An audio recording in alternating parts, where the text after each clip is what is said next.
আসসালামু আলাইকুম আরহামতুল্লাহি ওয়াবারকাতুহ। হযরতে আব্দুল্লাহ ইবনে আব্বাস রাদিয়াল্লাহু তাআলা আনহু বর্ণনা করেন যে তিনি বলেন রাসূল করিম সাল্লাল্লাহু আলাইহি ওয়াসাল্লাম ইরশাদ করেছেন, আমার উম্মতের মধ্যে ২ টি দল রয়েছে যাদের ইসলামে কোনো অংশ নেই। একটি দল হলো মুরজিয়া, আরেকটা দল হলো কাদরিয়া। এখন মুরজিয়া এবং কাদরিয়া কাদেরকে বলে আমরা জানব। মুরজিয়া বলা হয় বান্দা যত যাই করুক না কেন সবকিছু আল্লাহ তাআলার ইচ্ছাই হয়। বান্দা খারাপ করুক, ভালো করুক সবকিছু আল্লাহ তাআলার ইচ্ছাই হয়।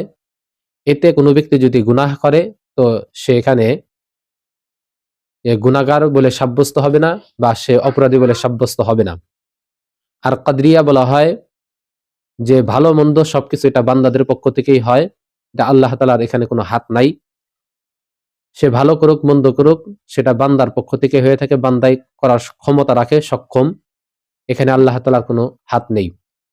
এজন্যই এই ২ টি দল হলো গোমরাহ এবং পথভ্রষ্ট, অর্থাৎ মুরজিয়া এবং কাদরিয়া। আল্লাহ তাআলা আমাদেরকে এই সকল আকীদা পোষণ করা থেকে বিরত রাখুক, হেফাজত করুক। আসসালামু আলাইকুম ওয়া রাহমাতুল্লাহি ওয়া বারাকাতুহু।